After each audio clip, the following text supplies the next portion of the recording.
आज तो हद ही हो गई, डॉक्टर ने बिल्कुल खाना खाने से किया मना। और यहाँ पे मैंने सिर्फ खिचड़ी और सूप पीकर ही किया अपने पूरे दिन का गुजारा।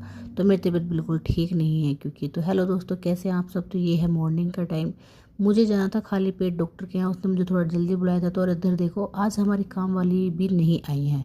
तो धीरे धीरे मैंने ही सारे वाइप से घर को किया क्लीन, क्योंकि झाड़ू मैं नहीं लगा सकती थी। हम दोनों ने मिलकर घर का किया सारा काम फिनिश, मैंने और मेरे हस्बैंड ने। फिर हम निकल लिए थे डॉक्टर के यहाँ। डॉक्टर के यहाँ पे सिर्फ हम पहुँच चुके थे।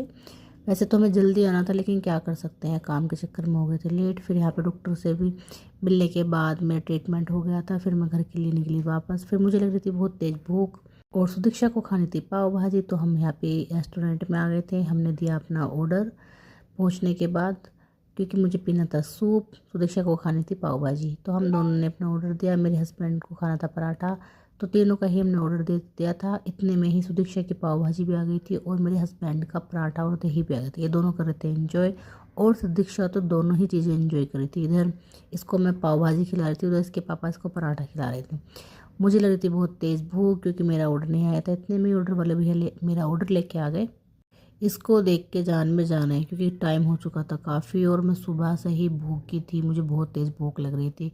फिर मैंने अपने सूप को किया एंजॉय, और सूप मुझे इतना टेस्टी लग रहा था कि या तो पता नहीं ये ज़्यादा टेस्टी था या मेरी भूख ज़्यादा बढ़ गई थी। उसके बाद हम खाना खाने के बाद निकल लिए थे घर के लिए।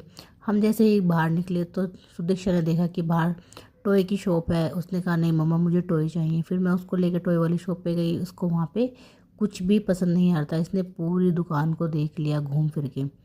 और बच्चों का ना ये नखरे रहते हैं, ये पसंद नहीं है, वो पसंद नहीं है। फिर हमने इसके लिए ली कुछ टॉफ़ी वगैरह और केक, और बड़ी बेटी के लिए। फिर हम पहुंच चुके थे घर। यहाँ पे सर्विस वाले भैया आ गए थे। इन्होंने मेरी मशीन और एसी की थी सर्विस, और इन्होंने अपना काम पूरा किया। और यहाँ मैं भी फिर आराम करने लगी थी। तो मिलते हैं नेक्स्ट ब्लॉग में। बाय, राधे राधे।